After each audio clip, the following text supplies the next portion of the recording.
Lectura del Santo Evangelio según San Juan. Este es el capítulo 9 del Evangelio de San Juan. Vio al pasar a un hombre ciego de nacimiento y le preguntaron sus discípulos: Rabí, ¿quién pecó, él o sus padres, para que haya nacido ciego? Respondió Jesús: ni él pecó ni sus padres, es para que se manifiesten en él las obras de Dios. Tenemos que trabajar en las obras del que me ha enviado mientras es de día. Llega la noche cuando nadie puede trabajar. Mientras estoy en el mundo, soy luz del mundo. Dicho esto, escupió en tierra, hizo barro con la saliva y untó con el barro los ojos del ciego y le dijo: Vete, lávate en la piscina de Siloé, que quiere decir enviado. Él fue, se lavó y volvió ya viendo. Los vecinos y los que solían verle antes, pues era mendigo, decían: ¿no es este el que se sentaba para mendigar? Unos decían: es él.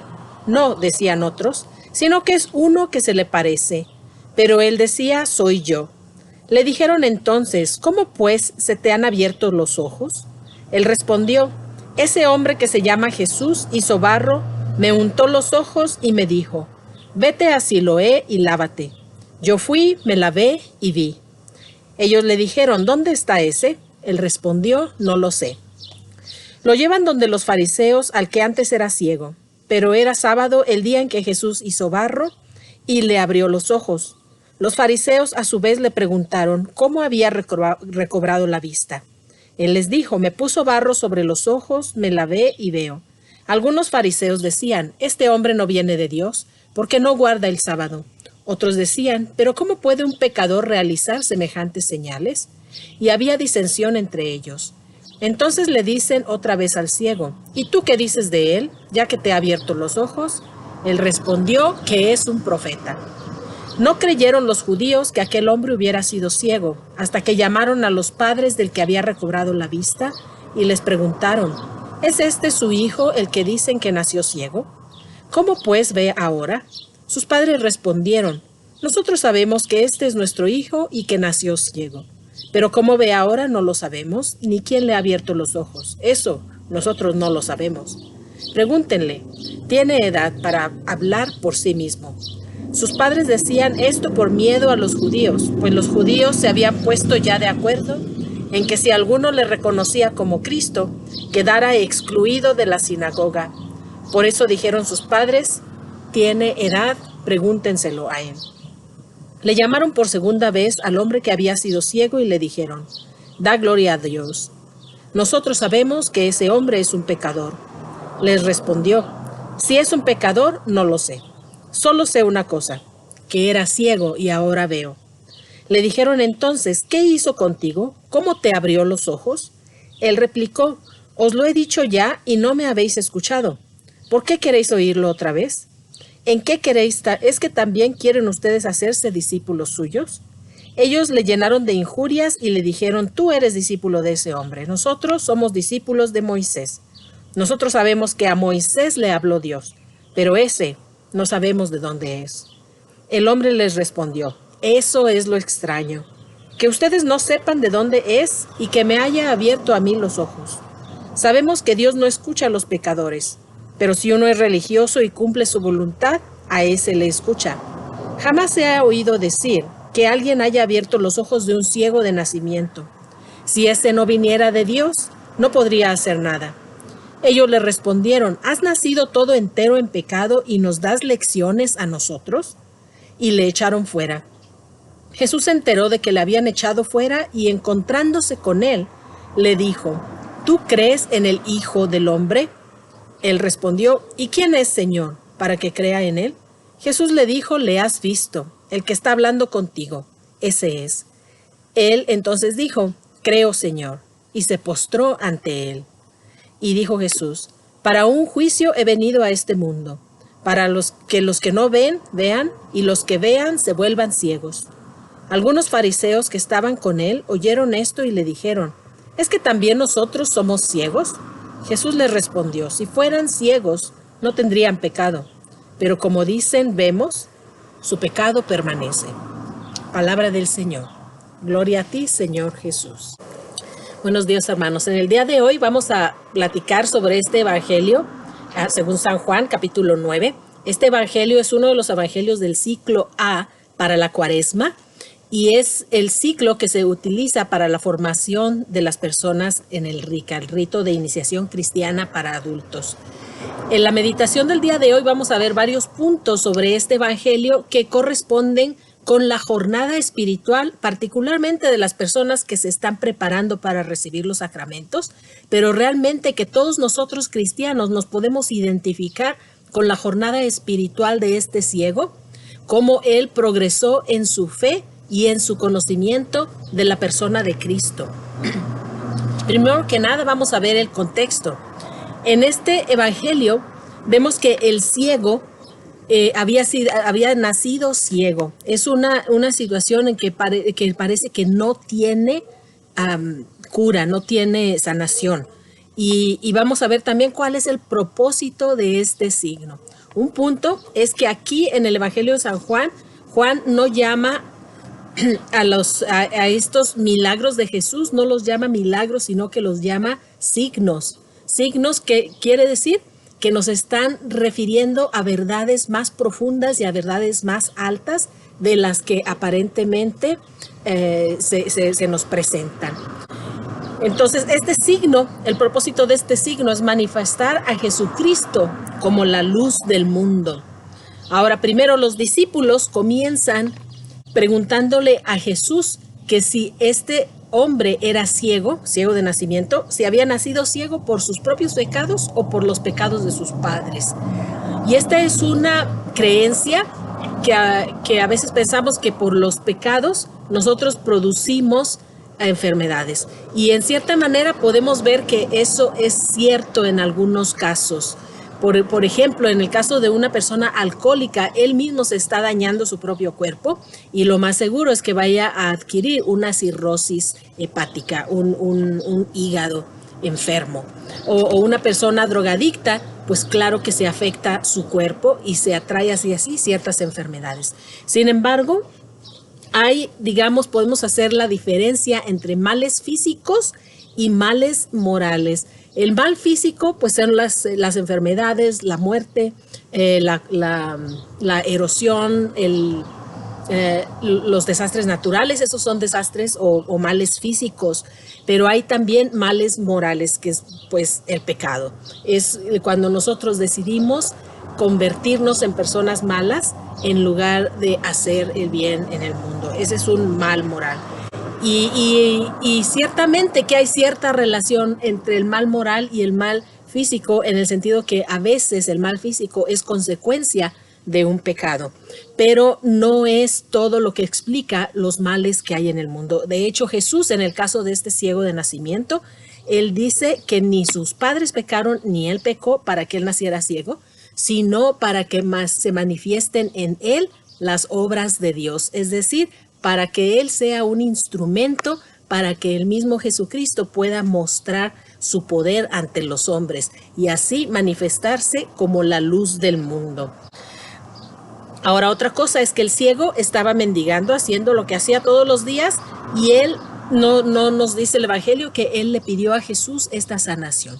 Simplemente que él estaba ahí mendigando como todos los días y que Jesús al pasar dijo, este hombre está allí para manifestar las obras de Dios, y entonces Jesús hace el milagro. Ahora, ¿cómo realizó Jesús este milagro? Esto es importante, especialmente para las personas que se preparan para recibir los sacramentos, porque la manera como Jesús realiza este milagro tiene una gran similitud con la realidad de los sacramentos. Primero, que utiliza saliva y barro, y con ese barro se lo unta en los ojos y le dice que vaya a lavarse en la piscina de Siloé, es decir, el enviado. Y el efecto que realiza es la sanación del ciego. Vemos que este acto de usar barro para untarse los ojos y lavarse la cara, o sea, lavarse los ojos, eso en el nivel natural realmente no puede producir una sanación de esta dimensión, de regresarle la vista a un hombre que había nacido ciego. Y si pensamos en los sacramentos, es una cosa similar, porque en cada sacramento se utilizan elementos materiales para simbolizar y para efectuar realidades espirituales. Por ejemplo, en el bautismo se usa el material del agua, la sustancia del agua, y las oraciones de Cristo ante esto, claro, ante el mandamiento de Jesús de bautizar a todos los pueblos. Entonces se incluye estos tres elementos, digamos, en los sacramentos. La palabra de Jesús, que Jesús lo instituyó, el elemento material, y que de hecho la persona haga lo que se pide que se haga en el sacramento. Por ejemplo, en el bautismo dice hay que bautizarse, recibir el bautismo, recibir el signo del bautismo con agua y repetir las palabras de Cristo en el nombre del yo te bautizo en el nombre del Padre, del Hijo y del Espíritu Santo. Ese es, digamos, lo esencial del bautismo. Y en cada sacramento tenemos esos elementos: la institución por Jesucristo, el elemento material y por parte de nosotros la obediencia de hacer lo que Jesús nos mandó. Lo vemos en el sacramento del bautismo, en la confirmación, que se utiliza aceite, en la comunión, en la Eucaristía, que dice el Señor, hagan esto en memoria mía, este es mi cuerpo, este es mi sangre, se utiliza pan y vino y se realiza un milagro que va más allá del nivel natural. Y esto es verdad en todos los sacramentos. Y este es el signo como Jesús sanó a este ciego, usando barro. Con su palabra, el ciego con su obediencia fue a lavarse y realizó en su vida el milagro de que pudo otra vez ver, de que pudo ver la luz por primera vez. Y en nosotros, como signo del bautismo, esto es que cuando recibimos el bautismo, nosotros también, por hacer este signo externo tan simple de poner agua en la persona que se está bautizando, de hacer la oración de Cristo y hacerlo en obediencia al mandamiento de Cristo, nos imparte la vida eterna, nos imparte la vida de Dios en nuestra alma. Y así en todos los sacramentos. Pero en este caso vemos que se nos abren los ojos, dejamos de ver las cosas simplemente de manera natural, de manera simplemente humana, y comenzamos a ver las cosas de una manera espiritual. Se nos abren los ojos del alma con el sacramento del bautismo. Ahora, ¿cuáles fueron las consecuencias de este signo? Primero que nada, la sanación física de este ciego, que pudo ver otra vez, que vio la luz del día, no otra vez, que pudo ver por primera vez porque nació ciego. Entonces, esa es la primera consecuencia, es la sanación del ciego. La segunda consecuencia fue que fue el inicio de una vida de fe. Vemos cómo el ciego al principio pues tuvo que poner cierta fe en Cristo para hacer lo que Jesús le pidió. Jesús le dijo, vete y lávate en la piscina de Siloé, y el ciego lo hizo. Así nosotros, cuando hacemos por obediencia, por ejemplo, venimos a misa, o por obediencia hacemos las cosas que Dios nos manda, recibir el bautismo, recibir la confirmación, recibir la primera comunión, irnos a confesar, todas estas cosas que el Señor nos ha mandado, si lo hacemos por obediencia, esa misma obediencia es una señal de que tenemos fe en Cristo, de que tenemos por lo menos una fe incipiente en Cristo. Y esta fe, vemos conforme se desarrolla el relato, esta fe también se va desarrollando y va creciendo. No solamente en lo que es él capaz de hacer por Cristo, que es incluso capaz de sufrir persecución en el nombre de Cristo y por haber recibido de Cristo este favor, y también que es capaz de asumir el sacrificio de que lo echaron de la sinagoga, lo corrieron, digamos, del templo de los judíos. Pero esto lo lleva al final a entregarse completamente a Cristo. Y vemos como al principio él dice, pues ese hombre, ¿verdad? Ese hombre que se llama Jesús me puso barro, me dijo que me lavara, me fui, me lavé y ahora veo, ¿verdad? Y después, más adelante en el relato, él dice, ¿qué dices tú de él? Yo digo que él es un profeta. Después vemos que le dicen, él es un pecador. Dice, yo no sé si es pecador, pero yo sé que Dios no escucha a los pecadores, que Él escucha a las personas que son santas, que a las personas que viven de acuerdo a su ley. Entonces, Él reconoce en Jesucristo no solamente un profeta, pero una persona santa, una persona justa delante de Dios, que es donde cuenta. Y finalmente, cuando ya lo echaron de la sinagoga y se vuelve a encontrar con Jesús, entonces Jesús le pide al ciego un acto de fe y le dice: tú crees en el Hijo del Hombre. Y el ciego pues hace su acto de fe y dice: creo, Señor. Y se postró ante Jesucristo. ¿Qué significa esto? Que el ciego estaba reconociendo en Jesús no solamente un buen hombre, no solamente un profeta, no solamente un profeta justo y santo, pero estaba reconociendo en Jesucristo al Señor, es decir, a Dios mismo. Este título que Jesús usa de Hijo del Hombre viene del profeta Daniel, me parece que es el capítulo 7, del profeta Daniel, cuando habla que a este Hijo del Hombre se le va a dar dominio y poder sobre todo el universo. Y esta profecía de Daniel, Jesús se la apropia, o nos está diciendo que Él es el cumplimiento de esta profecía del profeta Daniel cuando Él se da a sí mismo el título del Hijo del Hombre. Que es un ser humano que va a recibir en su humanidad toda la majestad y la gloria de Dios. Y este ciego, ante Jesucristo, él lo reconoce y se rinde a Jesús, lo reconoce como Señor, como el dueño de mi vida, y se postra ante él reconociendo su divinidad. Este es uno de los elementos, de los momentos en que una persona reconoce quién es Jesucristo, por quién es. Es capaz, sus ojos se le han abierto, no solo sus ojos físicos, pero sus ojos espirituales para ver la realidad de la identidad de Jesucristo. Ahora, vemos en este relato varias actitudes con las cuales nosotros nos podemos identificar en algún momento de nuestra vida y en algún momento de nuestra jornada de fe. Primero que nada, pues la fe del ciego, de la que ya hemos hablado.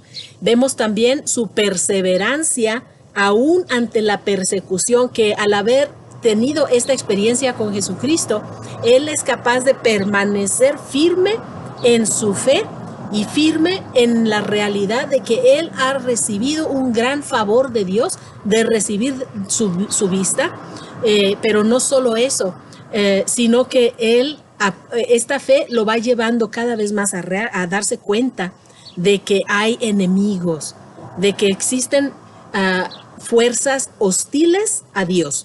Y estas fuerzas hostiles, las conocemos, son lo que clásicamente se conoce en la espiritualidad católica cristiana, son los tres enemigos de Dios o los tres enemigos del alma, que es lo mismo, ¿verdad? Es el mundo, el demonio y la carne. Brevemente, el mundo son las filosofías, las actitudes, las mentalidades que se oponen a Jesucristo y que se oponen a Dios.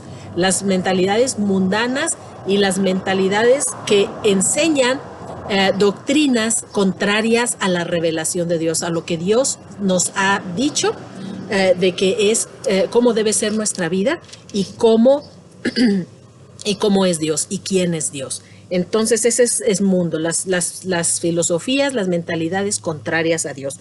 El segundo enemigo es el demonio, que el demonio no es solamente una fuerza negativa, sino que es un ser personal, es un ángel caído que desea nuestra muerte. Nos dice Jesucristo, el demonio es un homicida desde el principio. Desde el principio él ha querido la muerte del ser humano y de todo ser humano, no solamente de la raza humana, sino de cada uno de nosotros. El demonio busca nuestra muerte y lo busca a través de la tentación, de la opresión, de la posesión y de la manera como él manipula a las personas que se dejan pues manipular por él, que se dejan, que se permiten ser instrumentos del mal en el mundo.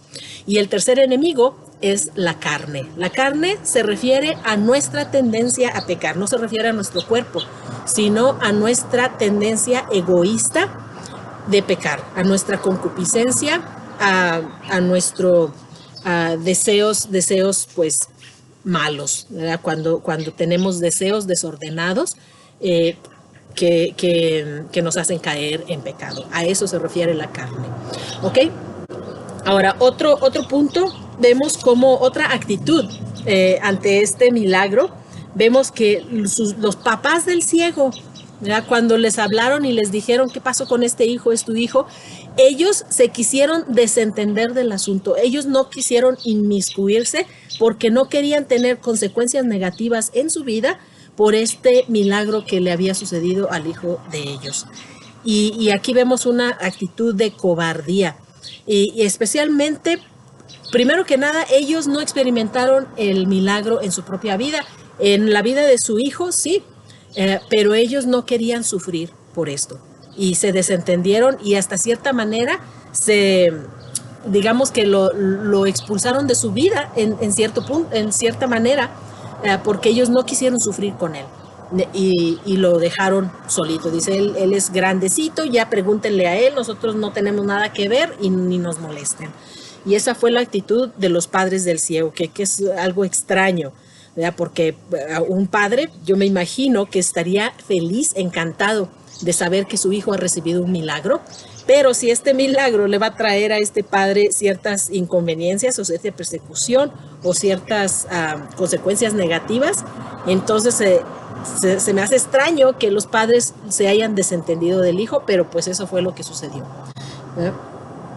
Ahora vemos también cómo este milagro, otra de las actitudes que hace es que aún en las personas, en los fariseos y las autoridades judías, aún en ellos creó una división, porque algunos estaban abiertos a ver que en este signo una evidencia de la persona de Jesucristo, de quién es Él, de que es el Mesías, y estaban todos perplejos, digamos, no sabían qué hacer, porque unos estaban endurecidos en contra de Jesucristo y su odio iba creciendo conforme iba creciendo las manifestaciones de poder que Jesús estaba realizando.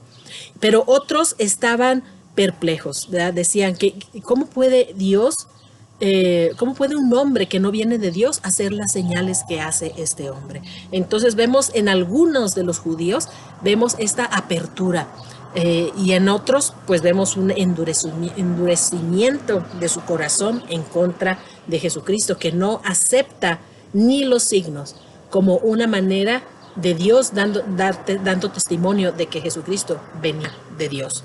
Aquí vemos también que en el relato se dan diferentes momentos en que el ciego podría haber sido tentado de abandonar su fe. Y así nosotros en nuestra vida también muchas veces podemos ser tentados para abandonar nuestra fe. Podemos tener ese pensamiento que sería mejor para nosotros no creer o no creer tanto, ¿verdad? No acercarnos tanto a Dios. Primero que nada, vemos que muchas veces nosotros no le pedimos a Dios por lo que necesitamos y no manifestamos una fe en Él y una confianza en que Él va a proveer por todas nuestras necesidades.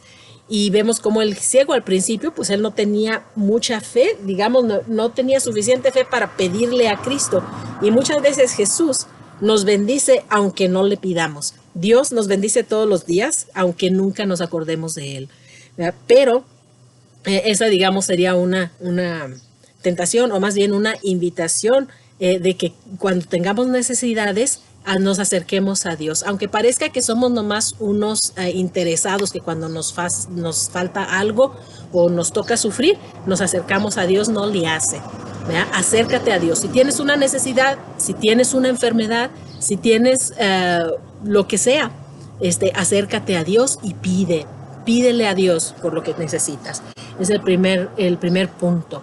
El segundo es que el ciego, nos damos cuenta que ahora ya no es ciego, por lo tanto ya no tiene una excusa para seguir mendigando, para seguir pidiendo limosna. Y pues lo que significa es que de ahora en adelante pues va a tener que trabajar. Y aquí la tentación sería regresar a mi condición anterior por comodidad, en lugar de enfrentar los cambios y la responsabilidad que implica la nueva condición en la que me encuentro. Cuando nosotros recibimos bendiciones de Dios, todas las bendiciones que recibimos de Dios implican para mí una responsabilidad que significa que yo voy a responderle a Dios. Él me bendice y yo voy a usar estas bendiciones para ser una bendición también para los demás. En este caso, el ciego pues va a tener que tener responsabilidad de su propia vida, proveer para sus necesidades con un trabajo honesto y la tentación sería que pues yo estaba mejor, nomás me iba a sentar ahí a pedir y la gente me mantenía y me cuidaba.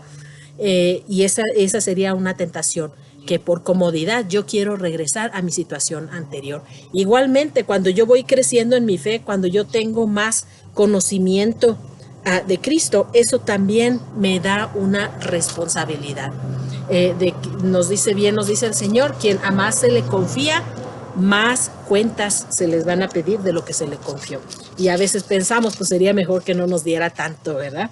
Pero eso pues es nada más un pensamiento por pereza y por flojera, por no querer hacer lo que necesitamos hacer para responderle a Dios por tantas bendiciones que nos ha dado. Otra de las tentaciones en del ciego, en este camino de la fe, es abandonar la fe por falta de apoyo de parte de mis familiares o de mis amigos. Y esto sucede mucho porque nosotros como seres humanos necesitamos amigos y necesitamos pues el apoyo de una familia. Y cuando nuestra misma familia o nuestros mismos amigos, en lugar de ayudarnos o animarnos a acercarnos a Dios, nos animan a alejarnos de Dios, entonces pues tenemos un problema allí, porque nosotros ciertamente necesitamos el apoyo de la familia y el apoyo de nuestros amigos, pero tenemos que hacer allí una decisión. ¿A quién voy a escoger yo? ¿Voy a mejor tener que quedarme con mis amigos y olvidarme del Señor? ¿O voy a apegarme al Señor y el Señor me va a proveer con nuevos hermanos, con nuevos amigos, con una nueva familia que me vaya a apoyar en mi camino de fe? Y esto pues es la manera como se dan las cosas en nuestro nivel humano. Por lo tanto, tenemos que tomar una decisión que independientemente de que si mi familia me apoya o no me apoya, yo me voy a apegar a Cristo y Cristo me va a dar una nueva familia, una familia en la fe. Y este apoyo lo podemos recibir si nosotros pertenecemos a un grupo de oración, si nos involucramos más en la vida de la parroquia y crecemos más en la vida de fe, con personas que nos ayudan, que nos animan a acercarnos más a Dios en lugar de que nos desanimen o nos inviten a alejarnos de Dios, ya sea por su estilo de vida o por la manera como ellos se refieren a las cosas espirituales.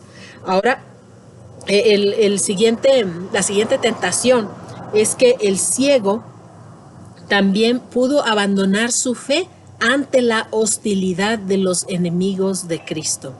Cuando él se dio cuenta que estas personas que no querían a Cristo, que lo odiaban y que estaban buscando una manera de deshacerse de él, cuando él se dio cuenta de esto, él pudo sucumbir al miedo y decir, pues si odian a Cristo y Cristo es mi amigo, entonces pues también me van a odiar a mí. Y claro que a nadie nos gusta que la gente pues nos odie, ¿verdad? Todos queremos que la gente nos quiera, que ser estimados por todo el mundo, pero al darse cuenta de esta hostilidad, el ciego pudo haber abandonado su fe y decir lo que estas personas querían que dijera y ya olvidarse del Señor y seguir su vida como si nada. Y esta es una tentación, de que cuando nosotros nos damos cuenta que en el mundo hay enemigos de Dios, ¿verdad? Que hay personas que están activamente buscando el robarle el regalo y el tesoro de la fe a la gente sencilla, cuando nos damos cuenta que hay personas que odian a Dios y que odian a Jesucristo, nosotros que cobardemente nos retraigamos en nosotros mismos y no demos un testimonio valiente y elocuente acerca de Jesucristo. Ahí está otra tentación. Y este ciego también ciertamente tuvo esta tentación. Pero él se mantuvo firme y siguió dando testimonio de Cristo, aunque la consecuencia últimamente fue que lo expulsaron de la sinagoga, lo expulsaron del templo. Y a veces esa es la consecuencia, que estos enemigos de Dios me expulsan de sus grupos de amigos, o me expulsan hasta puedo perder mi trabajo si llega hasta ese punto, ¿verdad? Esa es una de las consecuencias de ser firmes en nuestra fe, que a veces tenemos que sufrir por los enemigos de Dios, por los enemigos de Cristo. Y la última consecuencia es que, la última tentación es el rehusarme a reconocer a Dios como mi bienhechor, reconocer a Jesucristo como el que me ha dado la luz, le ha dado luz a mis ojos, y el negarme a adorar a Jesucristo. Esa es la última tentación, cuando Jesucristo lo ve después de que lo expulsaron y le dice, ¿tú crees en el Hijo del Hombre? En ese momento el ciego pudo decidir de decir, no, yo no creo, yo, bendito sea Dios, ya veo, pero pues no sé cómo pasó, pero yo no creo en el Hijo del Hombre. Esa pudo ser la respuesta del ciego, pero no. Él reconoció a Jesucristo y dice, yo creo, Señor, se postró y lo adoró. Y eso es el llamado para cada uno de nosotros. Últimamente, esa es la vocación por la cual fuimos hechos, para adorar a Dios, para ser la alabanza de su gloria. Ese es nuestro destino. Y al haber recibido las bendiciones de Dios, al haber recibido tantos beneficios de parte de Dios, nosotros necesitamos regresarle todo lo que nos ha dado en acción de gracias y también en alabanza y en adoración. Para eso fuimos hechos. Y si yo me rehúso y si yo me niego a adorar a Dios, voy a terminar adorando otras cosas, ya sea mi egoísmo o cualquiera de los ídolos que hay en el mundo, el poder, el placer, el tener. Y así es, nosotros estamos hechos para adorar a Dios. Y si nos negamos a adorar a Dios, vamos a andar adorando otros ídolos, generalmente mi propio egoísmo. Por último, Jesucristo nos dice que el sentido de este milagro es para que por este ciego se manifieste el poder de Dios y la gloria de Jesucristo, para que Jesucristo se manifieste al mundo como la luz del mundo. Y ya les digo, este ciego de nacimiento nunca había visto la luz, y es una imagen del ser humano cuando no tenemos a Dios en nuestra vida. Estamos ciegos, espiritualmente estamos ciegos. Una vez un niño me preguntaba, ¿por qué yo no puedo ver a Dios? Yo me puse a pensar, ¿por qué no podemos ver a Dios? No lo podemos ver a Dios con estos ojos, porque nosotros en este mundo estamos separados de Dios, no podemos verlo, especialmente con estos ojos. Necesitamos, como dice Jesús, nacer de nuevo. Necesitamos que Él nos abra los ojos y sea para nosotros la luz con la cual nosotros podemos ver la gloria de Dios en todas las cosas. Humanamente, de manera natural, el hombre no puede darse cuenta de la existencia de Dios a menos que abra su corazón. Y esto es lo que hace Jesús en nosotros, particularmente por medio de los sacramentos. Mientras más crecemos en la vida espiritual, nuestra vista espiritual, nuestra vista de fe va creciendo también. Podemos ver más las maravillas de Dios, no solamente en el mundo y en nuestra propia vida, pero podemos tener más intuición, más conocimiento de la realidad de quién es Dios y cómo es Dios, y de nuestro destino para el cual el Señor nos ha hecho. Entonces, Jesucristo es la luz del mundo.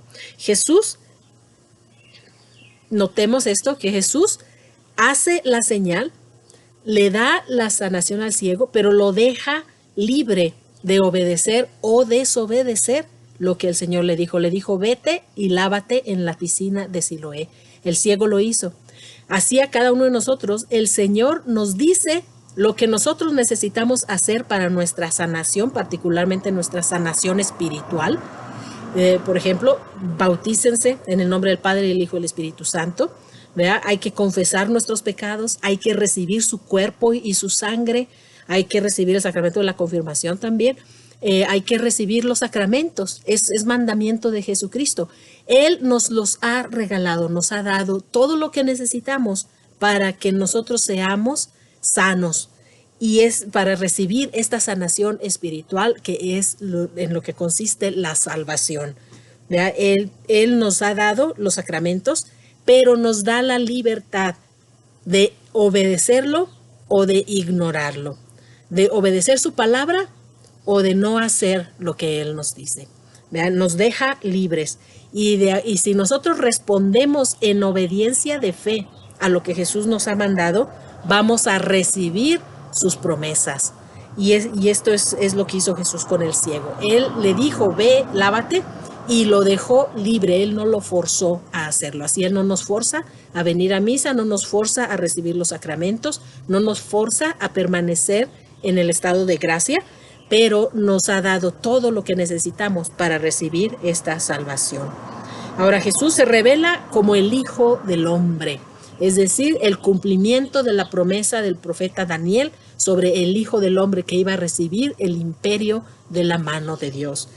Y Jesús acepta la adoración del ciego, es decir, acepta su identidad como Hijo de Dios, como Dios mismo.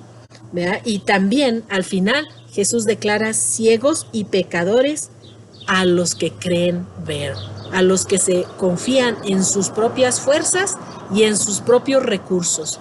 Él dice, ustedes dicen, yo veo, yo no necesito sanación, yo estoy bien, entonces su pecado permanece y están ciegos. Y es lo que dice Jesús acerca de nosotros también, cuando nosotros nos creemos que somos suficientes para nosotros mismos, somos autosuficientes, no necesitamos a Dios. Y cuando nosotros pensamos que no necesitamos a Dios, entonces estamos en la oscuridad y estamos en pecado, porque nosotros, nos demos cuenta o no nos demos cuenta, somos ciegos, pobres, indigentes y necesitamos a Dios en nuestra vida para sanarnos todas nuestras miserias. Entonces, con este mensaje los dejo y pues que Dios los bendiga. Nos vemos. Arrivederci.